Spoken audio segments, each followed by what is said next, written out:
العالمین نے ایک دن سوال کیا اسرائیل علیہ السلام سے.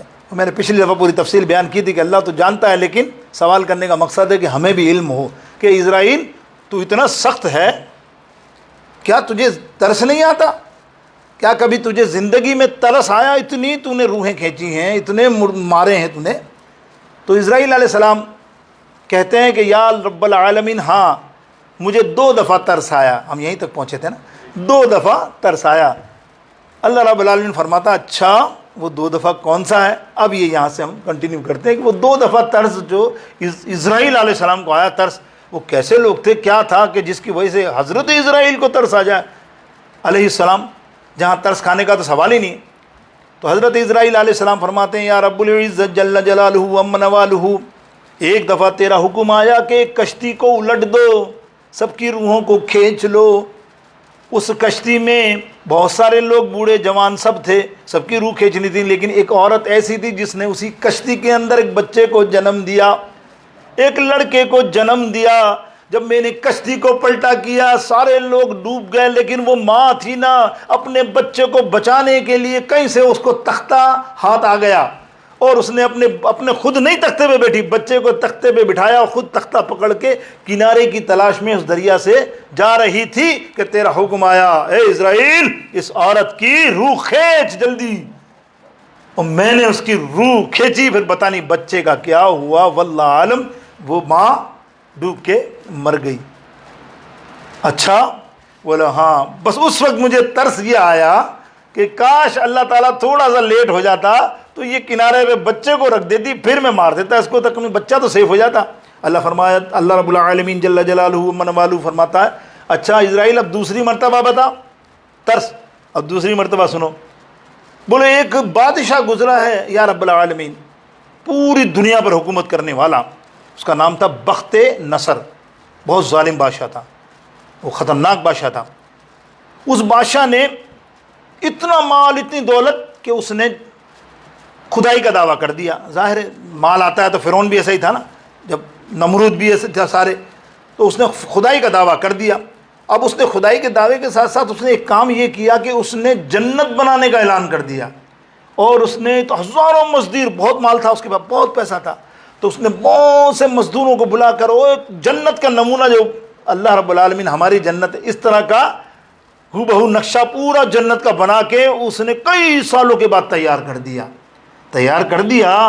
اب وہ جا رہا ہے انوگیٹن، کیا کہتے ہیں، ادگھاٹن کرنے، ہندی میں یہی کہتے ہیں نا ادگھاٹن، انوگریشن، افتتاح کرنے کے لیے وہ گھوڑے پہ جا رہا ہے.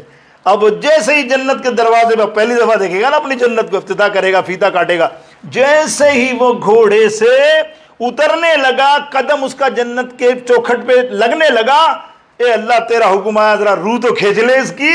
میں نے اس کی روح کھینچ لی، وہ آدھا زمین پر اور آدھا اوپر لٹک کے وہیں مر گیا. یا اللہ مجھے بڑا ترس آیا کہ تھوڑی سی تو مہلت دیتا، کئی 100 برس تک یہ جنت بناتا رہا، کم سے کم ایک نظر دیکھ لیتا تو اندر جاتا، میں اس کی روح کھینچ لیتا. بس یہ میرا ترس تھا. اللہ تعالیٰ ارشاد فرماتا ہے اے اسرائیل سنو، اے اسرائیل واللہ اعلم ورسول، سنو جو اللہ جانتا ہے وہ تو نہیں جانتا. سن تیری ساری حکمت کیا ہے، تیرا کیا معاملہ ہے، تو نے کیوں ترس کھایا اور کیا ہوا اس کا واقعہ. وہ بچہ جو تھا، ماں مر گئی، بچے کو چھوڑا، بچے کو اللہ تعالیٰ نے حفاظت سے کنارے پر پہنچا دیا. ہم نے اس کو کنارے پر پہنچا دیا. اب وہ کنارے پر تھوڑا سا کھسکیے گا، جزاک اللہ، تھوڑا سا طرف ہوئیے گا، ہاں جزاک اللہ. تو وہ کنارے پر پہنچا دیا. کنارے پر جب پہنچایا تو وہاں ایک مچھیرا تھا جس کے کئی سالوں سے اولاد نہیں تھی. اس نے یہ اللہ کی نعمت سمجھی اور اس بچے کی پرورش کرنی شروع کر دی. وہ بچہ پروان چڑھتا رہا. اللہ تعالیٰ ارشاد فرماتا ہم نے اس کو ایسی طاقت دی. کون سی طاقت؟ اس کے اندر ایسی طاقت تھی جب وہ بڑا ہوا نا تو اس کی نگاہوں میں ہم نے اتنا پاور دیا کہ زمین کی تہ میں ہزاروں میل اندر وہ دیکھ سکتا تھا کہ زمین کے اندر کیا ہے. اس کو طاقت تھی بچے کو. وہ بڑا ہوتا گیا اور جہاں سے گزرتا اس کو زمین کے خزانے نظر آتے گئے. وہ کھودتا گیا، خزانے نکالتا گیا، مالدار ترین بن گیا دنیا کا آدمی وہ. پھر اس کے بعد اس نے فوج تیار کی، فوج کر کے اس نے لڑائیاں کی اور مال سے، جنگ سے پوری حکومت یعنی دنیا کی پر حکومت قائم کر لی، بادشاہ بن گیا۔ پھر اس کو جب غرور ہوا تو اس کو خیال آیا کہ میں ہوں نعوذ باللہ اللہ کو خدا، اس نے خدائی کا دعویٰ کیا اور بولے جو مجھے مانے گا میں جنت بنا رہا ہوں، جو مجھے مانے گا میرا سجدہ کرے گا میں اس کو جنت میں داخل کر دوں گا۔ جب اس نے یہ بنا لیا تو اب اس کی مہلت کیا دینی تھی؟ جنت بنانے کے بعد کیا تم مجھے اس کا جنت کا انتظار کرتا ہے اسرائیل؟ میں نے حکم دیا کہ اس کی روح کو قبض کر لے۔ اللہ اکبر، اللہ کی لاٹھی بے آواز ہے، رسی مضبوط ہے، جو اللہ تعالیٰ کھینچتا ہے نا جب ظالم کی رسی تو پھر وہ ایسا ہوتا ہے، وہ کتنا ہی مائی کا لال بن جائے اتنا ہی عروج پالے، یہ اللہ کی ڈھیل ہے، ڈھیل دی جاتی ہے نا۔